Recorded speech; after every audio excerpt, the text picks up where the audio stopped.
name is Costel, and you're watching Storming Interview. He's a teacher, he's an actor, he's a comedian, he's a DJ. Today we're interviewing Tom Wilcox. Welcome, Tom. Thank you. Did I miss any other title? I don't think so. No, I don't think so. Okay, let's start with you as a teacher. What made you want to be a teacher? I don't really know. My mum and dad are both teachers, so it's kind of, and because of that, I kind of always told myself I wasn't going to be a teacher because I didn't want to just follow what my parents did. They're both English teachers too. But then after my studies, I started working with language, doing translation and things like that. And then one day, an opportunity came along to be an English teacher at Hansa Hogeschool, and that's a really nice job. And I thought, well, I'll try it out. I'll see what it's like, and go for it. Why exactly English? Well, I am English, and but I grew up in Holland, so I grew up with both languages, and so I've been kind of using that like as a kind of lucky skill that I happen to just be given by having grown up here. So I've used that, in jobs and work and things. I've done voiceover acting in English for Dutch educational things. And as I said, I'm a translator as well, and so it kind of made sense to just keep going with my language skill, I guess. I heard teachers get free coffee. How many do you drink a day? I don't drink coffee. Oh, not at all? No, I don't. And being English, I do drink a lot of tea, but I don't like the kind of tea that you can get for free in Holland, because you need to have fresh milk with it. You have to have fresh milk if you're English and you drink tea. So I can't make use of the free facilities here, unfortunately. Okay. Other than the cup of soup, of course. Ilke Soke, a fourth-year student, wants to know, what do you dislike about teaching? What do I dislike about teaching? I don't like Monday mornings.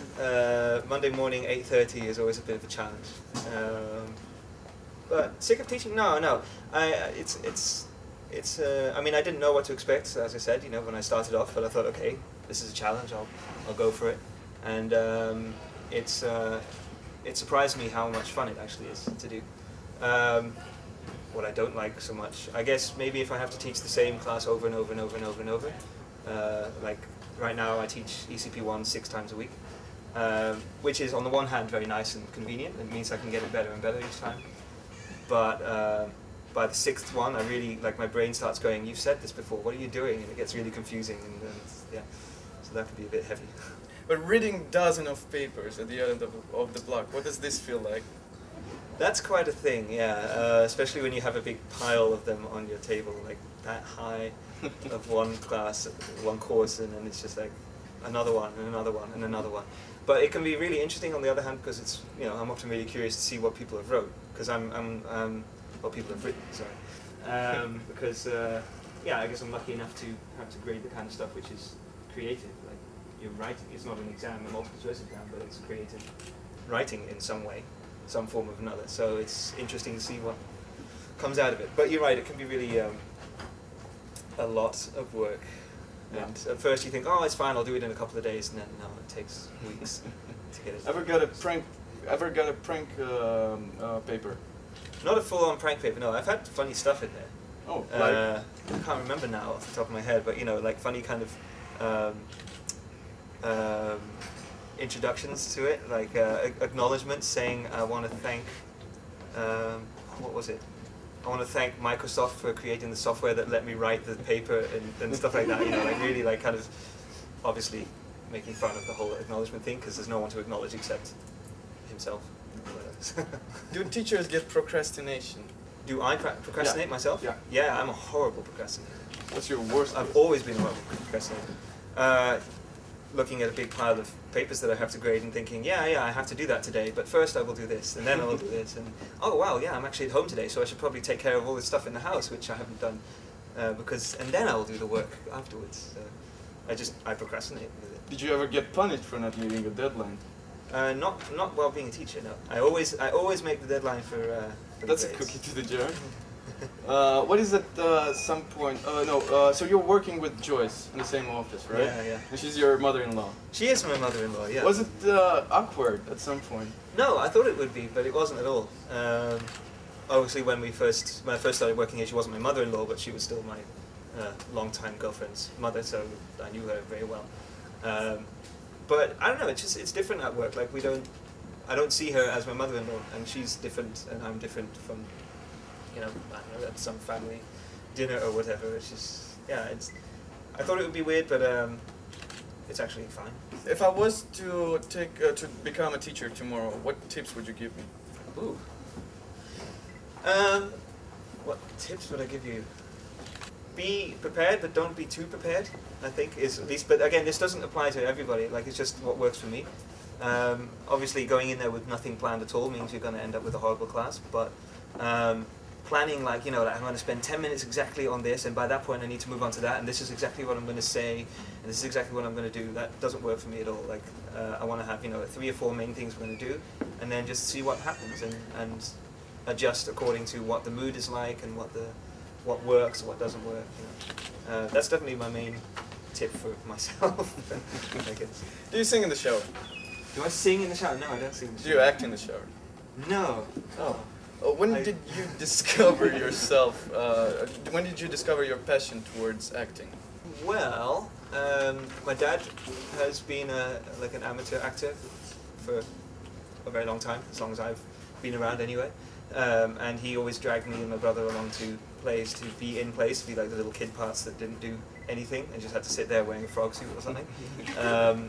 But then, yeah, I was always kind of in them, but then always way too embarrassed to do anything with it, so I just kind of really not be good, because I was like an awkward teenager going, yeah. But then, one point when I become a student, I watched my dad in a play where he was playing an old Shakespearean actor who had to like suddenly do this big Shakespeare bit, and I was just like, whoa, that's amazing, because he did it really well. And I was like, yeah, I want to do it again, but I want to this time actually do it. Like, you have to go for it, take it seriously. So then I joined the students acting club and kind of started doing things from there. What was your first serious character then? After I became a student, my first character was Adam in a play called Shape of Things. He's a huge geek who gets kind of manipulated by this girl who, as an art project, tries to see if she can turn the geek into a popular guy, and he thinks that she's doing it because she likes him, and it turns out it was just an art project, and it's all very painful and sad. And I got cast because they thought I would play a convincing geek for some reason. I don't know why. Being a member of Stranger Things have happened. How does it feel like? Oh, it's really fun. It's really cool. Yeah, it's I don't know, because it's improvised acting and it's comedy. That means every time we ever do anything, it's different and it's always going to be funny. So it's always entertaining, whatever we do. For us, I mean. What do you do when you forget your line? In a play, if you forget your line, you improvise in a way to get back to the script and try and make it look like nothing happened. With improvising, of course, you never have lines, so the whole show is us forgetting our lines. Okay, but then where do you get your inspiration for improvising? I don't know. It comes from the scene. This sounds really cliche, maybe, but with improv, you need to let. The whole point is you need to let everything go and let what's happening around you create something. So if you have two people and you put in a scenario, like right now you and I are talking, if you say something to me, I don't know what you're going to say to me, so I improvise an answer, right? This is what we do in real life all the time. And basically improv on stage is exactly the same.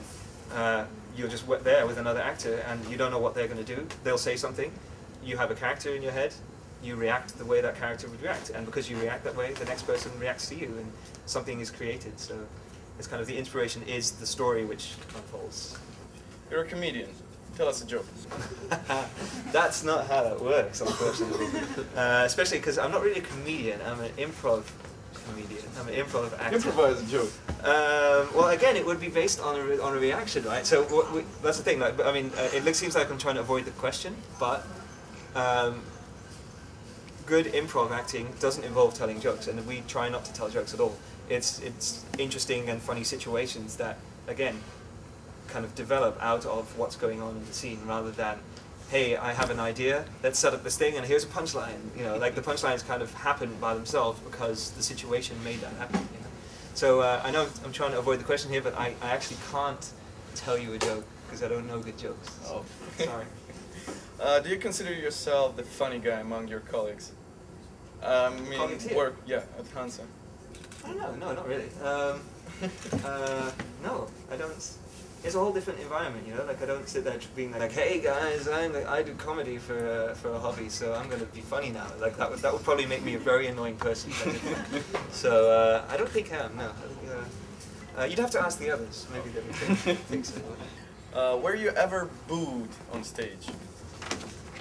Not booed. We've had hecklers, loads of hecklers. You know, like people who get in there and like try and disrupt the show. Especially in the show we do in the Irish pub. We have like, for example, on occasion had like a guy who was just incredibly drunk, like really drunk, and you know the whole pub is sitting there annoyed by this guy because he keeps on going like, yeah, that's not funny. You call that funny? All the time, you know. And then we're just like, okay, that's great, and we kind of try and react with the guy, and in the end we had him kicked out because he was just ruining the show for everyone because everyone else was going, come on, shut up, you know. And so we've had that kind of situation, but never like actual. Boo. Sasha June Thomas, another second-year student, wants to know, how did you get into drum and bass, and how did you get started as a DJ in general? Well, how I got into drum and bass, I just kind of started liking the music, like, I don't know, 10, 11 years ago or something, when I kind of discovered what it was and just kind of vaguely listened to it a little bit. And then like about 4 years ago, I had a job in a translation company where it was an office job, like 9 to 5. And in between, when I didn't have anything to do, I just like listened to podcasts and stuff. And I kind of suddenly got way back into drum and bass, and really thought like, oh, it'd be really cool to do that as a DJ. And then so I spent some money, a little bit of money on some secondhand turntables and a mixer, and just kind of started collecting stuff and teaching myself how to mix. And then this place, the Cast. This is before I worked at Hansa, so I didn't know about the Cast, or I didn't know anything about Hansa. But I heard that the Cast was having a student DJ competition, which they still do. And I was still officially a student at the time, at the Rug, and so it was open for me and any other student. So I sent in a demo, and I got asked to be in the semi-finals for that. And so I played my set. And I got the audience appreciation prize, so it meant I got to go to the finals, and I ended up coming second place in the finals. So that was like my first ever time that I actually played outside of the house in a club. So the only way I managed to do that was signing up for a competition, but still, I got to play in Simplon and discover what that's like, and pretty much since then I started getting gigs and moving on from there. So the Cast gave me my start as a DJ, basically. Also, Sasha wants to ask you, how did you manage to become the resident DJ at Subsonic? Well, I'm not the resident DJ at Subsonic, but I'm the resident DJ of Submerge, the drum and bass event at Subsonic. And I managed to become the resident DJ for Submerge by starting the event Submerge. It's my thing. I came up with it myself with a friend. I went to this friend who was like all into kind of organizing things, and he was my manager as a DJ as well, like, unofficially, but still. And I said, you know what would be cool? We should just set up our own drum and bass party. Because there's two big drum and bass parties which are really, really awesome, but they're really big and they have big names that come in. They cost €10 to get in at least, you know, and it's kind of a big thing. And there's no smaller party that's like slightly more kind of easy to go to. If you don't know drum and bass, you can just go in and check it out. And also for smaller DJs who need to get a place to start playing, to just come and play. So we should set one up. So we did. And he said, well, yeah, obviously you will play there. I was like, yeah, of course. I'm not going to set up a party and not play there myself. But I won't play every time. And he said, yeah, no, you should play every time. It's cool to have a resident. You should be the resident. So I was like, nice. I'll have a show every month at least. Interesting background of a teacher, of an English teacher. Okay, so now the last question of the interview. What's the question you would never ask on camera? Answer on camera. A question I would never answer on camera? Yeah. Wow. That's really difficult. I don't know. something really personal, I guess. I can't think of a specific question. Try me. Ask a really bad question. I'll tell you if I'll answer it. No, we'll leave it for the next Okay. time. We'll leave it for the next time. Tom, thank you for your time. Thank you. It was a pleasure for having you. It was Konstantin Kolak with you. Thank you for watching. Have a nice week.